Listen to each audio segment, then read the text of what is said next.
بلکہ یوں سمجھ لیں کہ نبی جو ہے وہ حرف مشدد کی طرح ہوتا ہے. مشدد جس حرف پہ تشدید ہوتی ہے نا، اس کو ادھر سے بھی ملایا جاتا ہے اور ادھر سے بھی ملایا جاتا ہے. تو نبی ایسے ہی ہوتا ہے، وہ خالق سے بھی ملا ہوتا ہے اور مخلوق سے بھی ملا ہوتا ہے. یہ واسطہ ہے اللہ کے درمیان، اللہ کا نبی. تو اسی لیے لوگوں کو چاہیے کہ وہ نبی کو اپنی طرح نہ کہا کرے، کیونکہ یہ بولی کافروں کی. کبھی کسی ایمان والے نے یہ بولی کبھی نہیں بولی. جب سے کائنات بنی ہے آج تک کسی مومن نے یہ بولی نہیں بولی، بلکہ یہ بولی کافروں کی، منافقوں کی ہے. اس لیے ایسی بولی نہیں بولنا چاہیے. اور لوگ ہم سے یہ بولی بلوانے کے لیے ایک ٹاٹ کا پیون لگاتے ہیں کہ ظاہر میں اپنی طرح ہے نبی، اور نبی ظاہر میں بھی اپنی طرح نہیں ہوتا. ظاہر میں بھی اپنی طرح کیوں نہیں ہوتا؟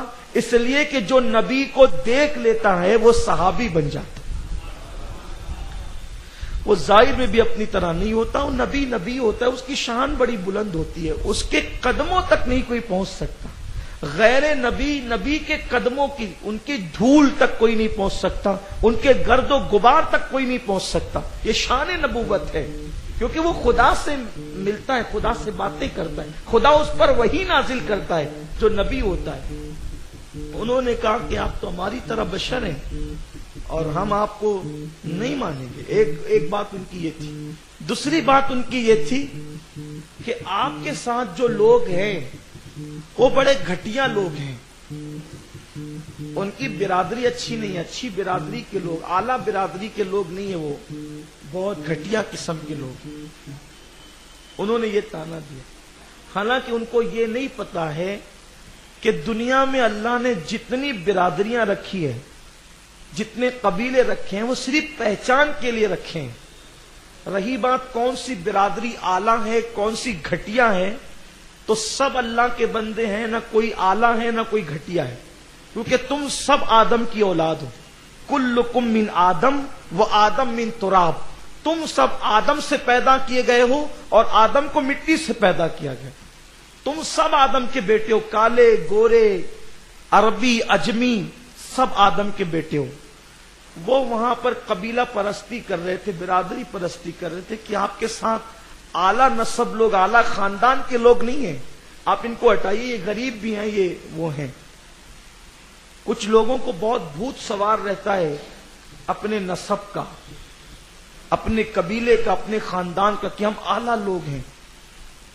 ہندوستان میں یہ بلا زیادہ ہے، اور یہ بلا کی بیج جس نے بویا ہے وہ انگریز ہے.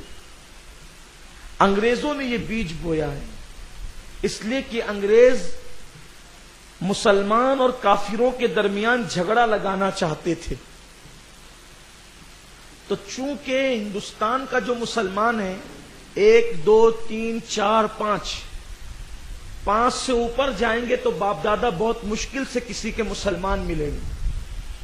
تو انگریز یہ چاہتا تھا کہ ہندوستان کے لوگوں میں برادری پرستی، نسب پرستی، قبیلہ پرستی ایسے کوٹ کوٹ کے بھر دی جائے کہ کل اگر غیر مسلم ان کو کہیں کہ تم ہماری برادری کے ہو تو برادری کے نام پہ وہ کفر کرنے بھی تیار ہو جائے.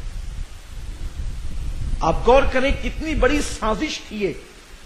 انہوں نے تو ڈیوائڈ کرنے کے لیے بیج بوئے تھے، اور ایسا ہوا جس وقت شدی تحریک چلی تو راجپوتوں نے راجستھان وغیرہ کے مسلمانوں سے کہا کہ تمہارے ہمارے باپ دادا تو ایک ہے، ہماری برادری تو ایک ہے، تم ہم سے ٹوٹ کر ادھر چلے گئے تھے، اب پھر واپس آ جاؤ. تو لوگ واپس ہو گئے، لوگ واپس ہو گئے. سوچے کتنا بڑا المیہ ہے. اسلام کسی برادری کو نہیں مانتا.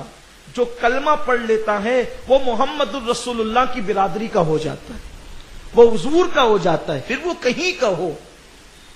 اور گھر کا آدمی کلمہ نہیں پڑھا تو ابو لہب کو نکال کے پھینک دیا، اور صہیب روم سے آئے، سلمان فارس سے آئے، بلال حبشہ سے آئے، تو حضور علیہ السلام نے ان کو اپنے خاندان کا رکن بنا لیا.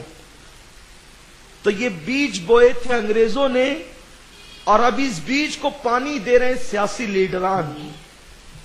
لیکن ان بدبختوں کو نہیں پتا کہ کل اللہ کو منہ دکھانا ہے.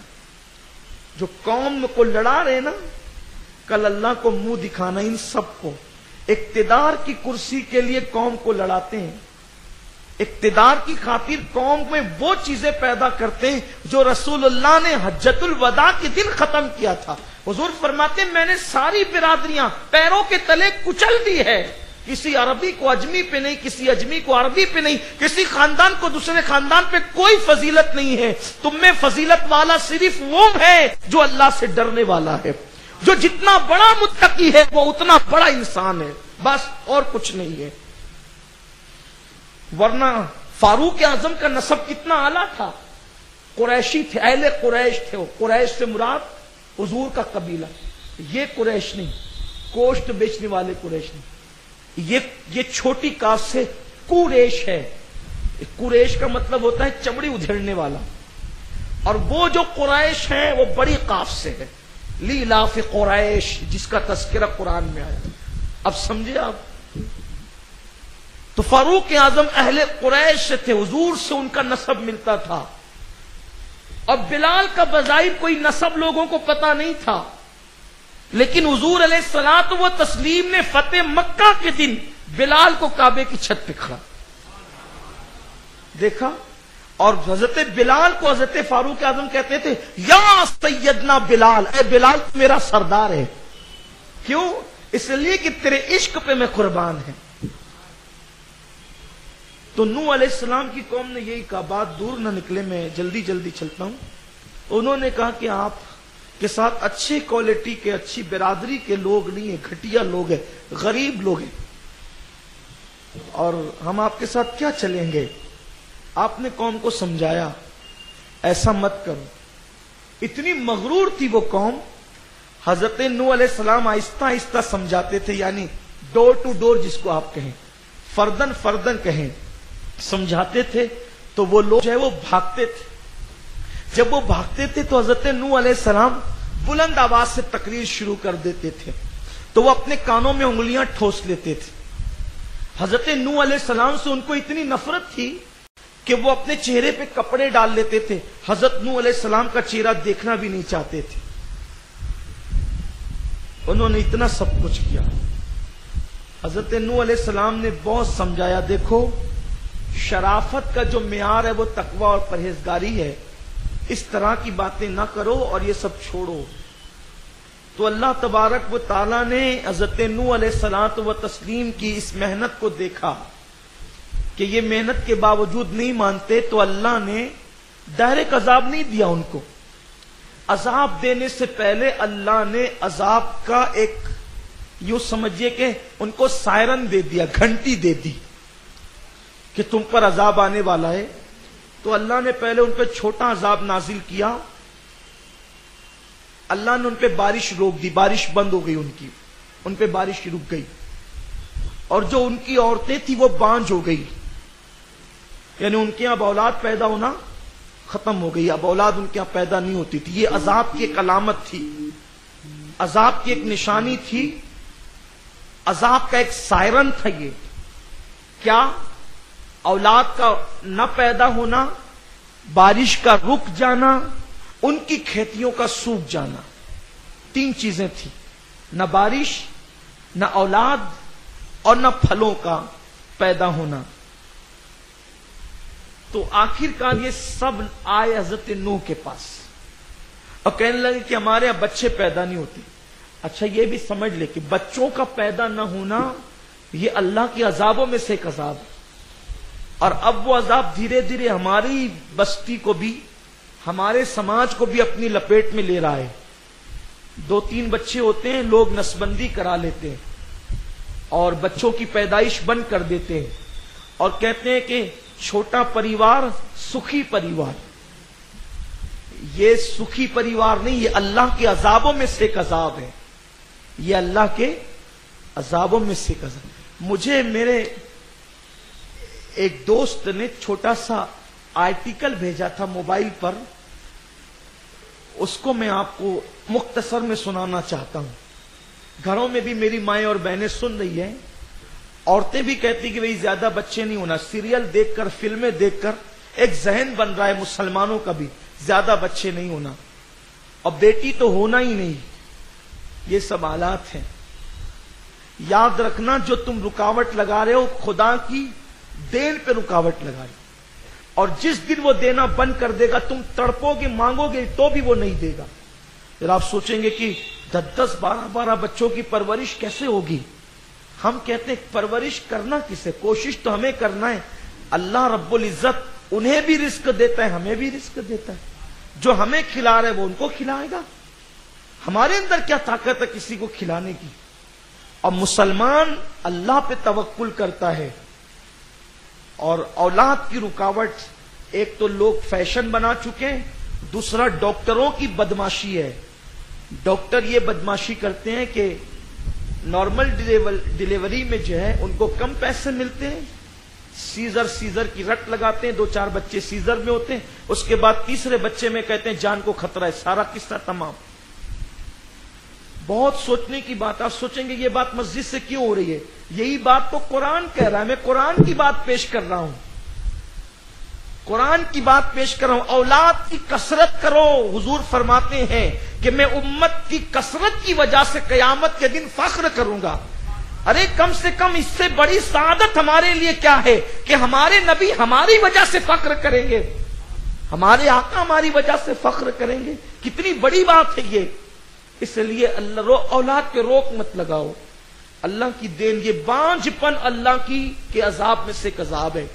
اور سوچو جس اولاد کو تم روک رہے ہو سکتا ہے کہ جو پیدا ہو چکے وہ غدار ہوں، اور جو پیدا ہونے سے جس کو روک رہے وہی وفادار ہو. یہی تو ہو سکتا ہے. تو میرے دوست نے جو آرٹیکل بھیجا تھا وہ آپ کو سنانا چاہتا تھا.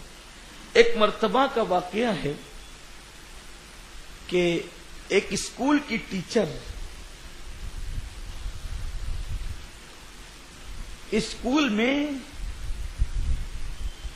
جب وہ آتی تھی تو معمول سے کچھ تاخیر سے وہ آتی تھی اور بچوں کو پڑھا کر وہ جلدی جانے کی کوشش کرتی.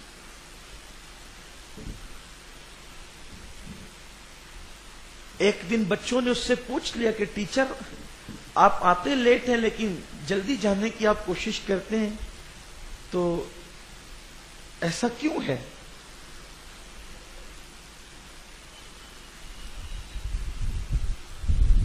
تو اس نے کہا کہ ایسا کیوں ہے یہ تو بعد میں بتاؤں گی، لیکن میں تم لوگوں کو ایک کہانی سناتی ہوں بچوں. اس نے کہانی سنائی کہ ایسا ہوا کہ ایک شخص تھا اور اس کے گھر میں 4 بیٹیاں تھیں. 4 بیٹیاں پیدا ہو گئی تھی اور تھوڑی تھوڑی بڑی ہو گئی تھی. 5ویں جو بیٹی پیدا ہوئی تو وہ 5ویں بیٹی باپ اس کی پیدائش پہ بڑا ناراض ہوا اور اس نے کیا کیا کہ رات کو چپکے سے وہ نکلا اور وہ ایک دن کی بچی کو لے کر اور درخت کے نیچے اس کو ڈال دیا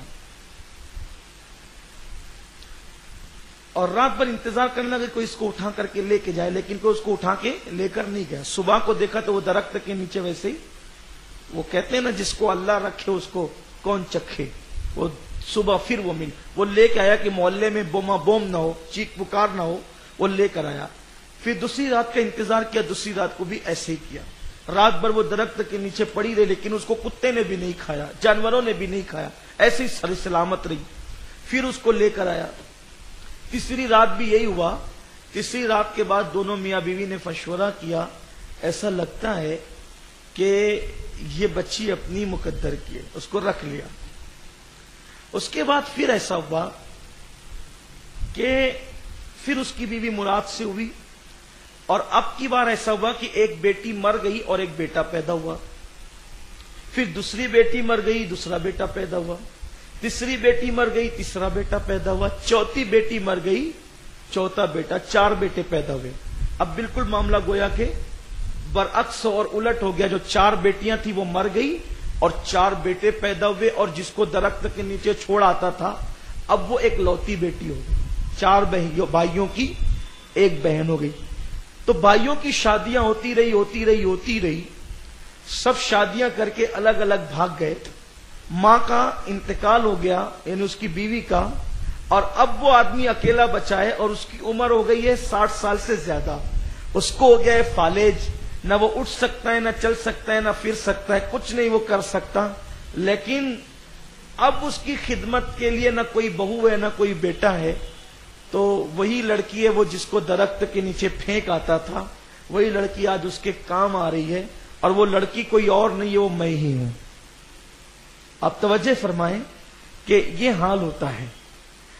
تو انسان بیٹے سے نفرت کرتا ہے, بیٹی سے نفرت کرتا ہے, کبھی بیٹی سے نفرت کرتا ہے, کبھی بیٹے سے کرتا ہے, کبھی مطلقاً بچوں سے کرتا ہے. 2 ہی چاہیے, 3 ہی چاہیے, یہ نہیں چاہیے.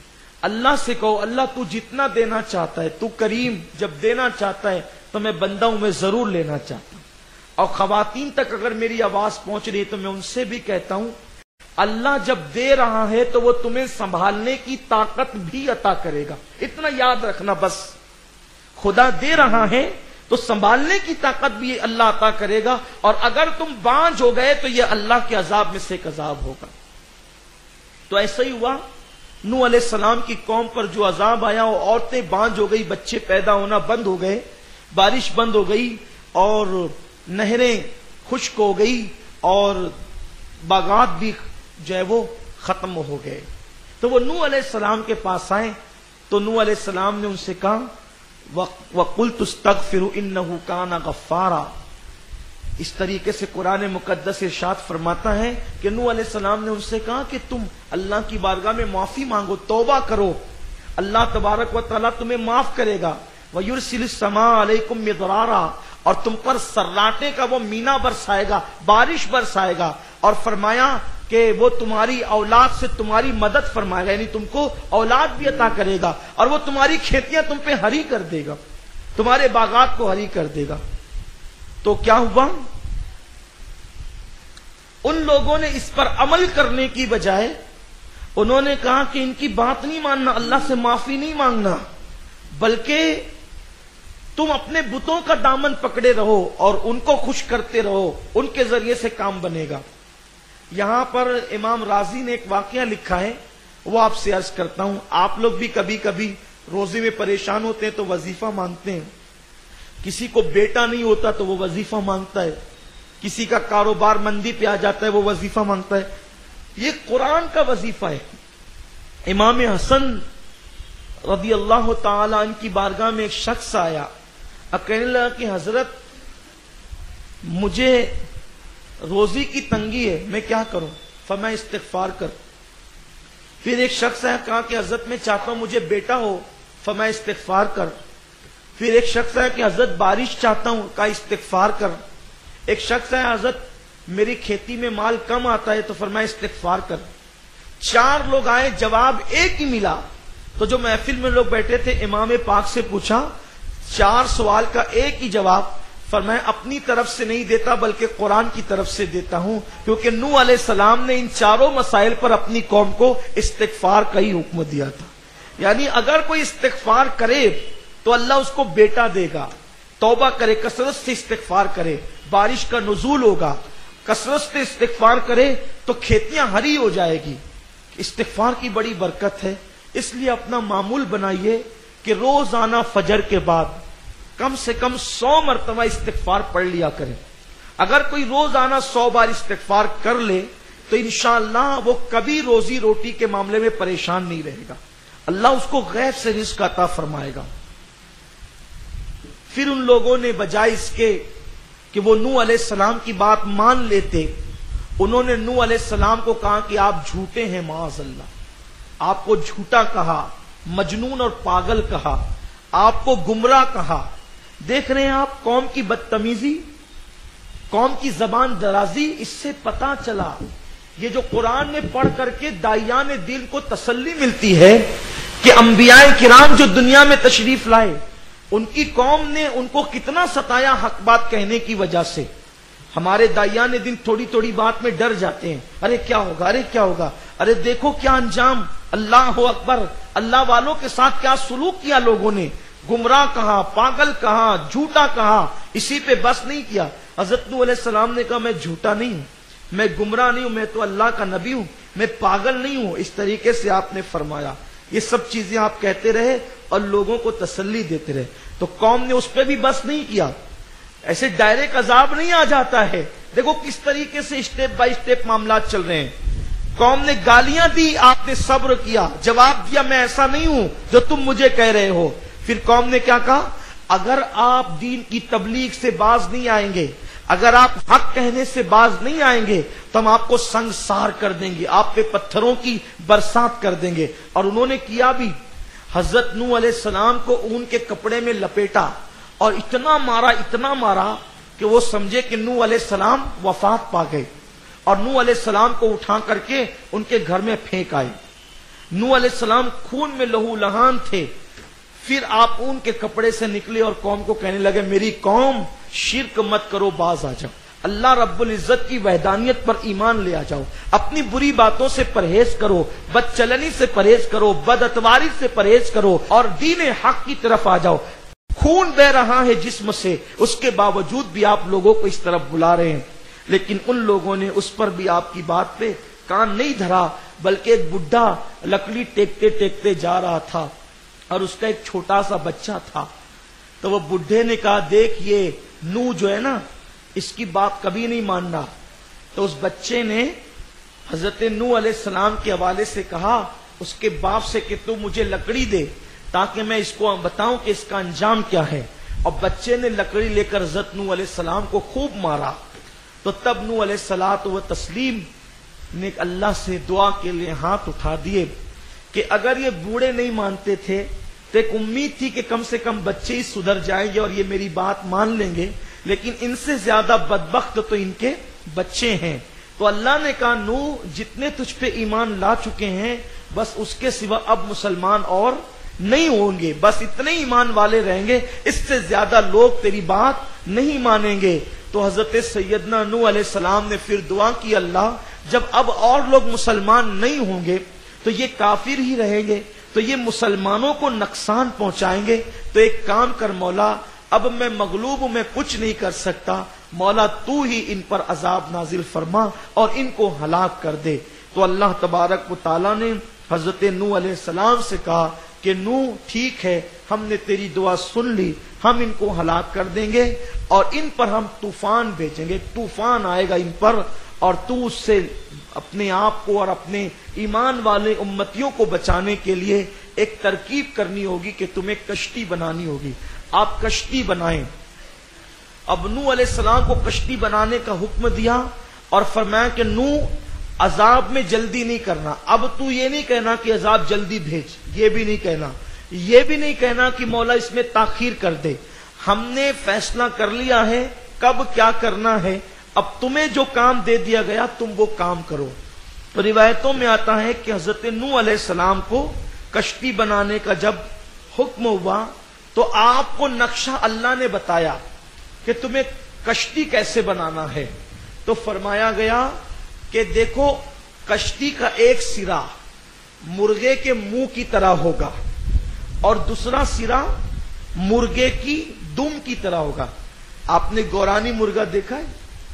میں سمجھتا ہوں کہ شاید ہمارے چھوٹے بچوں نے ابھی کم دیکھا ہوگا، اب محلے میں بھی گورانی مرغے نہیں چلتے پھرتے، مرغیاں ہوتی ہیں، مرغے جلدی نظر نہیں آتے، اور اب تو وہ سفید کا ہی دور چل پڑا ہے، ہو سکے تو اس سے بچا کرو۔ وہ جو سفید مرغ جو ہے نا، بوائلر جس کو آپ کہتے ہیں، جتنا بچ سکتے اس سے بچو۔ ہمارے علماء کہتے ہیں کہ وہ بیماری کی جڑ ہے وہ غذا، ہفتے میں ایک ہی دن کھائیے لیکن دیسی مرغی کھائیے، بوائلر سے حتی الامکان پرہیز کیجیے، کیونکہ اس کو ایسی غذائیں کھلائی جاتی ہے کہ وہ غذائیں اگر آپ کے پیٹ میں، ظاہر سی بات ہے اس کے پیٹ میں گئی، وہ کٹ کر کے آپ کے پیٹ میں جائے گی تو وہ آپ کے لیے بھی نقصان ہوگا۔ ناجائز و حرام نہیں ہے، ہم اس کو ناجائز و حرام نہیں کہتے، لیکن ہمارے علماء نے کہا کہ اس سے جتنا آدمی بچ سکتا ہے بچ، کھانا چاہے تو کھائیں، کوئی حرج نہیں ہے، ناجائز و حرام نہیں کہتے، لیکن جتنا بچ سکتے ہیں بچیں، زیادہ تر اس سے بچنا ہی بہتر ہے۔ تو دیسی مرغے کی بات کر رہا تھا، جس کو ہم اپنی زبان میں غورانی مرغا کہتے ہیں، غورانی مرغا۔ وہ مرغا کبھی آپ دیکھیے گا تو اس کا منہ اس طرح ہوتا ہے کلگی کے ساتھ، اس طرح ایسے، اور اس کی دم ایسے ہوتی ہے۔ تو اللہ نے بتایا کہ کشتی ایسے ہوگی مرغے کے منہ کی طرح، اور اس کا پچھلا حصہ مرغے کے دم کی طرح ایسے، اور اس کا جو بیچ ہوگا وہ پرندوں کے پیٹ کی طرح ہوگا، یعنی مرغے کی پیٹ کی طرح ہوگا۔ یوں سمجھ لیجئے کہ کشتی کا نقشہ مرغے کی شکل میں ہوگا، دونوں طرف سے ایسے اٹھی ہوئی ہوگی اور بیچ میں ایسے ہوگی۔ اس کی لکڑی ساگوان کی ہوگی، یعنی ساگوان کی لکڑی کا انتخاب قدرت نے کیا ہے، یعنی لکڑیوں میں یہ لکڑی، اور اللہ کے نبی نے اس کو پسند کیا ہے۔ بات یہی ہے، میں سوچتا تھا صدیاں بیت گئی، جو ساگوان کی قیمت ہے اور جو اس کی اہمیت ہے اس کے برابر کوئی لکڑی نہ ہو سکی، تو جب تحقیق کی تو پتا چلا کہ جس کو نبی نے پسند کیا ہو اپنے لیے، اور جس کو خدا نے اپنے نبی کے لیے پسند کیا ہو، پھر اس کی قیمت کو کون گھٹا سکتا ہے؟ تو فرمایا کہ لکڑی ساگوان کی ہوگی۔ تو اللہ کے پیغمبر نے ساگوان کے درخت تو بوئے، وہ ایسے ریڈی میڈ نہیں مل گئے، وہ حضرت نوح علیہ السلام نے بویا اس کو، ایک روایت یہ بھی ہے، اس کو پانی دیا، آبیاری کی، وہ اگے، اگنے کے بعد پھر اس کو کاٹا، اور اس کو کاٹنے کے بعد پھر کشتی بنائی۔ لوگ سوچتے ہیں کہ کشتی جو ہے وہ چھوٹی موٹی ہوگی، وہ کشتی 3 منزلہ تھی، 3 منزل تھی اس کشتی کے اندر،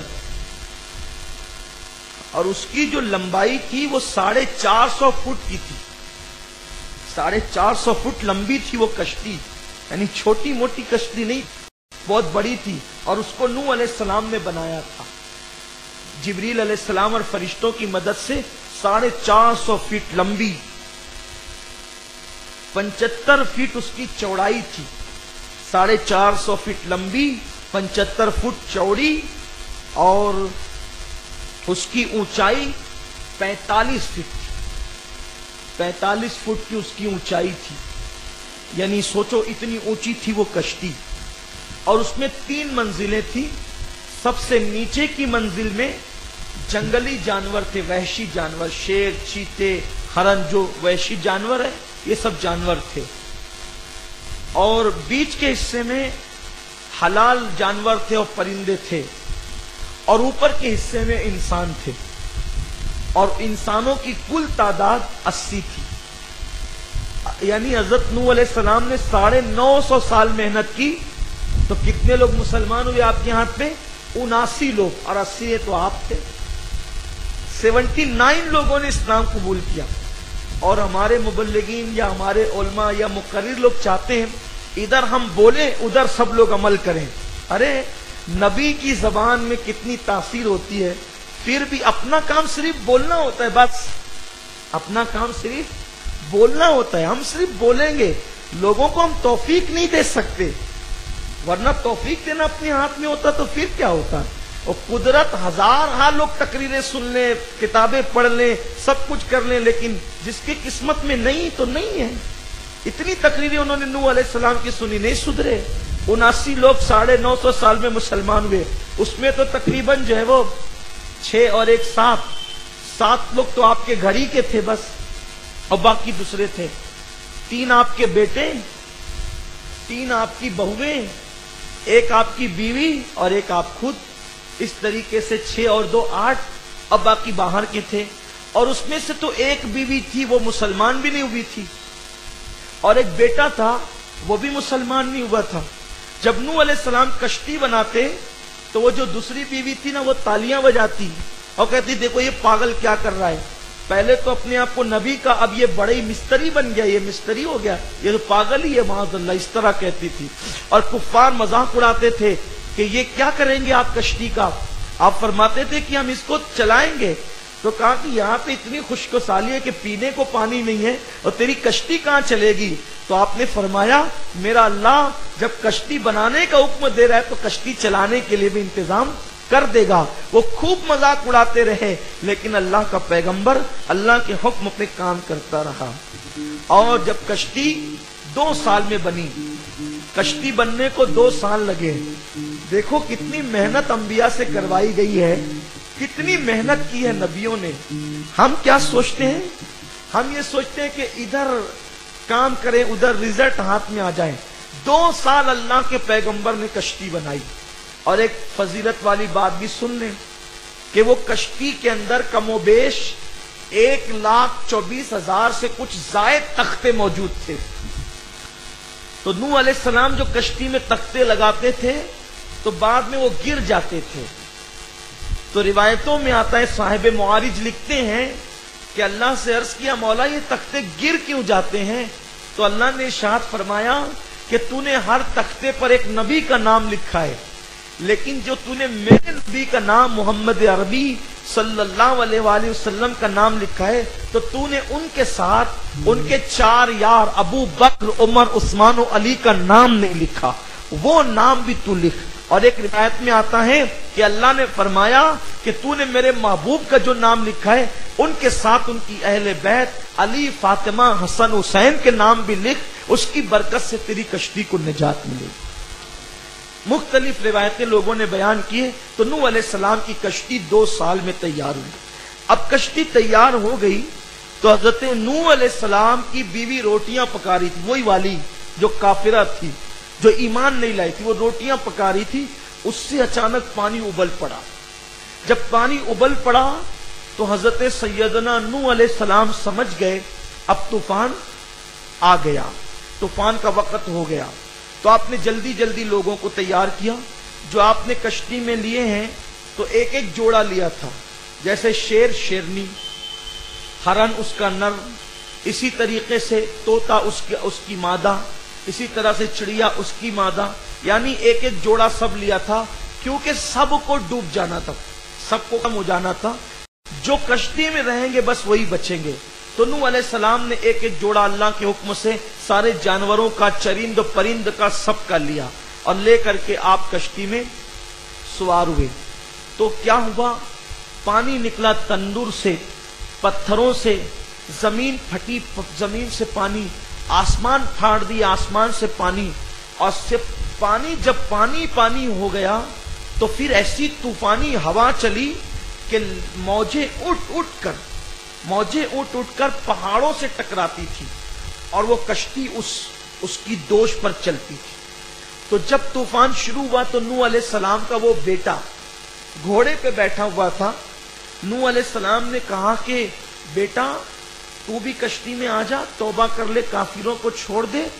تو اس نے کہا کہ میں نہیں آنے والا. وہ آپ نے فرمایا کہ تو ڈوب جائے گا.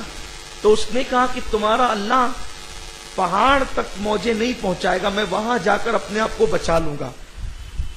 تو نوح علیہ الصلوۃ والتسلیم نے اس کو بہت سمجھایا. اللہ نے کہا نوح اب اس کو نہیں سمجھانا. ایک موج اٹھی, اس کو لے ڈوبی. اس کے سلسلے میں ایک وضاحت کرنا یہ چاہتا ہوں کہ وہ جو بیٹا تھا نا, نوح علیہ السلام کے سگے بیٹے 3 تھے, سام, حام اور یافس. تو یہ تینوں جو سگے بیٹے تھے یہ ایمان لائے. وہ جو تھا نا کنعان چوتھا, تو وہ نوح علیہ السلام کا بیٹا نہیں تھا, بلکہ نوح علیہ السلام نے جو دوسری عورت سے نکاح کیا تھا یہ اس کے پہلے گھر سے آیا ہوا تھا. اس کی وضاحت ضروری ہے کیونکہ جب حضرت نوح علیہ السلام نے کہا نا من اہلی, اللہ یہ میرے گھر والوں سے ہے, یہ نہیں فرمایا کہ منی یہ مجھ سے ہے, بلکہ کیا فرمایا من اہلی یہ میرے گھر والوں سے. تو اللہ لیس من اہلک, یہ تیرے گھر والوں سے نہیں ہے, یعنی وہ وہاں سے آیا ہے. تو اس سے پتا چلا کہ جو نبی کی اولاد ہے, جو نبی کی اولاد ہے وہ کافر نہیں ہو سکتی. نبی کی اولاد کافر نہیں ہو سکتی, کیونکہ جو نبی کی سگی اولاد تھی وہ ان کو تو ایمان کی دولت مل گئی, لیکن جو وہ پہلے گھر سے آیا تھا وہی بگڑا ہوا تھا. تو دراصل حضرت نوح نے اس کو اپنا بیٹا کہا. تو یہاں کچھ لوگوں کو دھوکا ہو جاتا ہے اور لوگ کہتے ہیں لیکن عرف میں اس کو بیٹا بھی کہتے, کیونکہ ظاہر سی بات ہے اب وہ پہلے گھر سے بھی آیا تو اس کی ماں سے نکاح ہو گیا تو وہ بیٹا ہی کہلائے گا. بہرحال وہ بیٹا ہوگا لیکن حقیقی بیٹا نہیں ہوگا. اب آپ اس کی تفصیل سمجھ لیے, اس کی تفصیل آپ کو پتا چل گئی. تو اس کی ماں بھی ڈوب گئی, وہ بھی ڈوب گیا. اب نوح علیہ السلام کی کشتی جو چلی ہے، جو طوفان آیا تھا وہ رجب کی 6 تاریخ کو آیا تھا. کتنی تاریخ کو؟ رجب کی 6 تاریخ کو. 6 رجب سے لے کر 10 محرم تک، 6 رجب سے لے کر محرم کی 10 تاریخ تک کم و بیش 6 مہینے تک وہ کشتی چلتی رہی. حضرت نوح علیہ السلام کی کشتی چلتی رہی. طوفان میں ایسی ہوائیں چلتی تھی تیز کہ سب ختم ہو گیا، اور وہ عالمی طوفان تھا. یعنی وہ طوفان پوری کائنات میں، پوری دنیا میں آیا تھا. سب جگہ اس کے پانی نے تباہی مچائی اور سب ختم کر دیا. نہ کوئی درخت رہا، نہ کوئی باغ رہا، نہ کوئی تنکا رہا، نہ کوئی مکان رہا، سب ختم ہو گیا. اور 6 مہینے کے بعد وہ کشتی جودی پہاڑ سے لگی. یہ جودی پہاڑ کہاں ہے؟ اس کا سلسلہ ہے موصل، ملک شام. ملک شام میں اس کا سلسلہ ملتا ہے، وہاں لگی. اور وہاں یہ کشتی کیوں لگی؟ وہاں کشتی لگنے کی وجہ یہ ہے کہ سارے پہاڑ تکبر سے کہتے تھے میں کتنا اونچا ہوں، میں کتنا اونچا ہوں، میں کتنا اونچا ہوں. ہر پہاڑ کہتا تھا میں کتنا اونچا ہوں، اور تنہا جودی پہاڑ کہتا تھا مولا میں کچھ نہیں ہوں. تو اللہ کا اس کی بارگاہ میں اس کا یہ کہنا کہ مولا میں کچھ نہیں ہوں، خدا کو اس کی ادا اتنی پسند آئی کہ نوح کی کشتی وہاں جا کر کے ٹکرا گئی اور لگ گئی، اور وہیں پر وہ رک گئی. تو 10ویں محرم کو حضرت نوح علیہ السلام کی کشتی رکی، اور پھر آپ کشتی سے باہر تشریف لائے. جب کشتی سے آپ باہر آئے تو بلکہ باہر آنے سے پہلے آپ نے مرغ کو کہا، مرغے کو، کہ تمہارا جوڑا جائے، مرغی مرغا دونوں جاؤ اور جا کر کے ذرا زمین کے حالات معلوم کر کے مجھے آ کے رپورٹ دو. تو یہ دونوں آئے، اور آنے کے بعد یہ دانا ڈھونڈنے میں لگ گئے. حضرت نوح علیہ السلام کی بارگاہ کی طرف یہ نہیں پلٹے. پہلے مرغا بھی ایسے ہی اڑتا تھا نوح علیہ السلام کے دور تک، جیسے کوا اڑتا ہے، جیسے چیل اڑتی ہے، جیسے کبوتر اڑتا ہے نا، ایسے مرغی مرغا بھی اڑتے تھے. لیکن جب ان کو حضرت نوح علیہ السلام نے کام دیا تو یہ آپ کا کام بھول گئے اور یہ اپنے دانے کی لالچ میں لگ گئے. تو نوح علیہ السلام نے کہا اتنی دیر کیوں ہوئی، کہاں ہیں وہ لوگ؟ تو دوسرے کو بھیجا تو کہا وہ تو دانا ڈھونڈنے لگے ہیں. فرمایا کہ انہوں نے میری بات نہیں مانی، اللہ تعالیٰ ان سے قوت پرواز چھین لے. تو اس کے بعد اتنی ان سے قوت چھین لی گئی، اب وہ زیادہ سے زیادہ تھوڑی دور ادھر سے ادھر اڑ کر جا سکتے ہیں، وہ کبوتروں کی طرح، چیلوں کی طرح نہیں اڑ سکتے. یہ بھی بہت دلچسپ باتیں ہیں. اور بھی گدھے کی بات الگ ہے، اور بھی جانوروں کی بات الگ ہے. انشاءاللہ کبھی موقع ملے گا تو ان کا بھی تذکرہ ہوگا. الو کی بات الگ ہے. الگ الگ جو جانور حضرت نوح علیہ السلام نے بھرے تھے ان سب کی بات الگ ہے. البتہ یہ ہوا پھر حضرت نوح علیہ السلام نے جو ہے کشتی سے اترنے کے بعد جتنا ساز و سامان اب بچا ہوا تھا وہ سب ملا کر کے کھانا بنایا. اور اس دن اس خوشی میں آپ نے روزہ رکھا. اور روزہ رکھنے کے بعد پھر آپ نے سب گیہوں، چاول، باجرہ، دال وال سب ملا کر کے ایک کھانا بنایا. اور اسی کھانے کو ہم اپنی زبان میں چھوٹی ہے سے حلیم کہتے ہیں، جس کو ہم اپنی زبان میں کھچڑا بھی کہتے ہیں.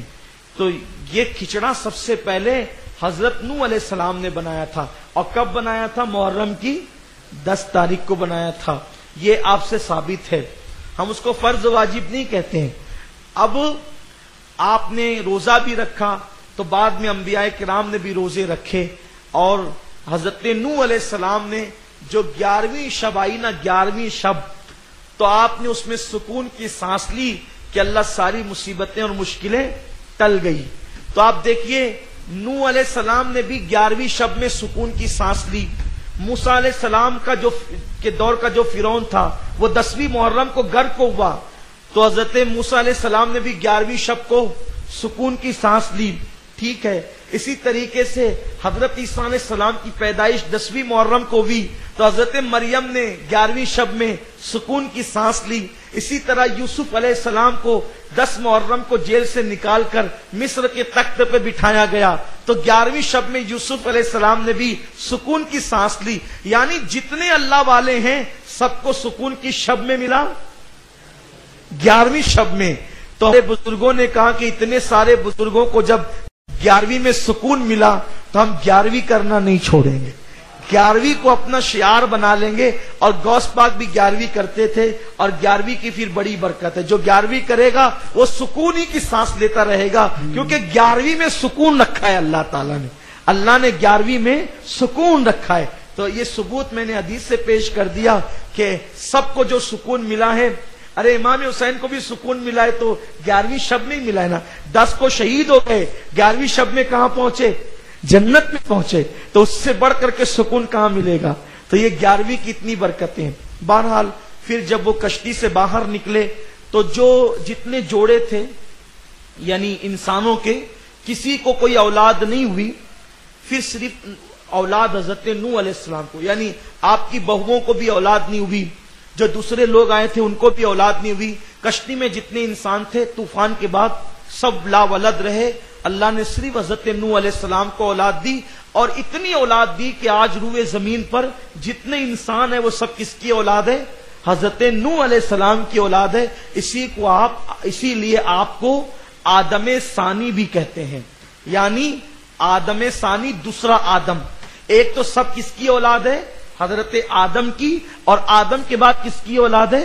حضرت نوح کی. اسی لیے سب کا سلسلہ نسب جا کر پہلے حضرت نوح سے ملتا ہے, پھر حضرت آدم علیہ السلام سے ملتا ہے. یہ سیدنا نوح علیہ السلام کا تذکرہ ہے, وہ بھی بہت مختصر.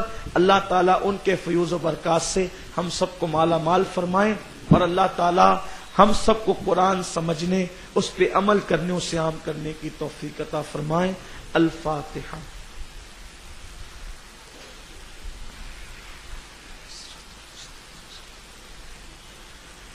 ان اللہ وملائکتہ یصلون علی النبی یا ایھا الذین آمنوا صلوا علیہ وسلموا تسلیما.